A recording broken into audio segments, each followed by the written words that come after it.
Listen to my story. This may be our last chance.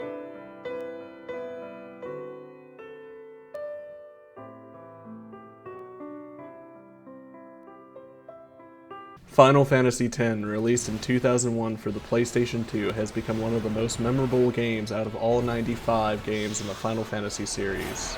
This would be one of the last turn-based Final Fantasies in all the mainline series, directed by Yoshinori Kitase and Tetsuya Nomura leading the character design, giving us such memorable characters for us to remember 22 years later.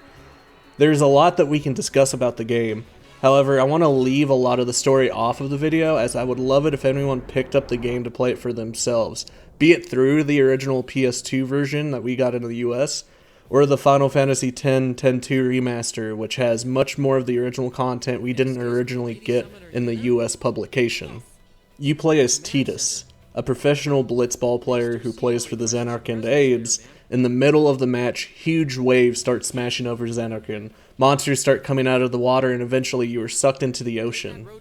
Waking up in ruins, you eventually swim out to discover more monsters until you are rescued by a girl named Riku and are taken to their ship, where the only person that speaks your language is Riku.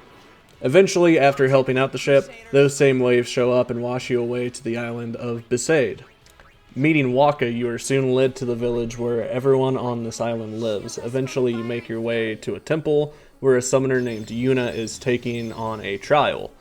Tidus ends up breaking some pretty big rules in the world, but you end up meeting Yuna and Lulu after. Eventually, these three will be your starting party for combat. After this, you find out Waka and Lulu are Yuna's guardians, which you eventually become a guardian for her as well. You help Yuna go on a pilgrimage to take out Sin, that thing that caused the waves in the beginning of the game, and the thing that attacked the ship that Riku was on. That's all I want to talk about for the story, and it's very early on that all of this happens. I do want to make it clear that I'm not trying to spoil past hour 6, at least. The game plays mostly in moving around freely out of combat, but once combat happens, which are random encounters usually, it plays turn by turn. After playing this game and comparing to the previous games, this one is almost more like a game of rock, paper, scissors, meaning that some characters are better at hitting enemies with specific attacks. Of course, there are debuffs you can use to really help you out, along with buffs that help your party as well. Haste and Hastaga will become your best friends in the game, helping you take more actions frequently. The upgrade trees are all the same for your characters, except they all start off in a different area of the grid, meaning if you really wanted to, you could make everyone do everything by using different spheres to purchase these abilities and stat bonuses. Leveling determines how far you can move around on the grid.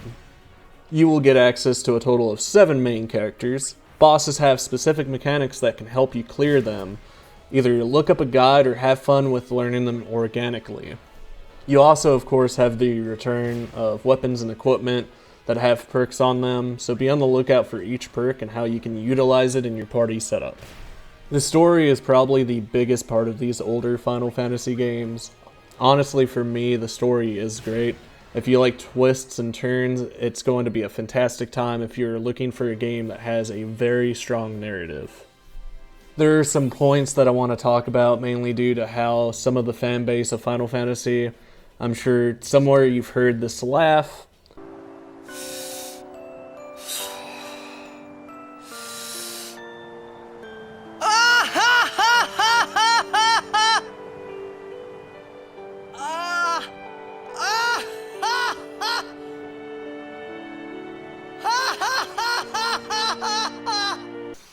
And thought, man, that's really bad. It's supposed to sound forced. Everyone is hurting in the party. There's meaning to it. It may sound really bad, but it's bad on purpose. This is one of my favorite Final Fantasy stories in the entire series. It might very well be in my top 3 among Final Fantasy XIV and the original Final Fantasy VII. So let's talk about the sport that the world enjoys in this universe, Blitzball. Thematically, Blitzball is basically rugby, but you play it in a giant sphere of water trying to score goals. Gameplay wise, I was never good at blitzball, but you eventually get to manage a blitzball team to help get one of the overdrives, which are like ultimate moves for each character. Honestly, if you get good at blitzball, some people love the whole minigame as well. I just didn't enjoy it on my multiple playthroughs personally. Then you have celestial weapons, which are the ultimate weapons in this Final Fantasy. You have to acquire the weapon plus their upgrade material through different means. It could be something painless or it could be something really painful and grindy, but honestly I think they are worth it. Some require you to dodge a specific number of lightning bolts or play other minigames like blitzball. Summoning is a huge mechanic in the Final Fantasy games, and of course there are optional summons in this game. So there are 3 optional summons along with 5 summons you obtain in the story doing temples.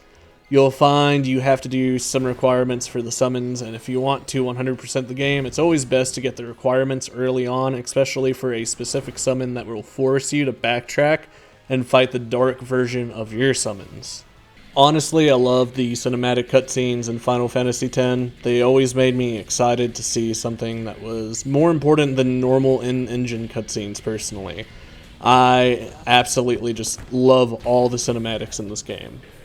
Now, with the cinematics though, there is an issue on some PCs, so if you're planning on playing the remaster on the PC, I do want to recommend you to download the RAM patch for the game, which you can find online, or else you will get these annoying green screens during the cinematics that just leave your screen green. I've played on 3 different PCs, and 2 of them experienced the issues, but after downloading the patch from a website, I fixed it completely. If the main reason for being here watching this video was to push you to play the game, I would fully recommend you play it if you enjoy the combat enough to play through and experience a strong sense of narrative. If you just wanted to watch a random guy on the internet talk about it and you've played it already, play it again. Honestly, this game is a 10 out of 10. I think the Final Fantasy games always had good narratives behind them, and games that are accessible to people are always a plus. These games are released without any huge game-breaking bugs. They were finished, they were polished, and they were sent off to be played and loved and then replayed some more. Something the game industry could really learn from its older self, honestly. Thank you for giving me your time out of the day to watch me. If you liked a review on an older game, go ahead and like and subscribe. I was going to review Wulong Fallen Dynasty, however my footage for the first 4 hours got corrupted, so as it stands now, I put that project on hiatus.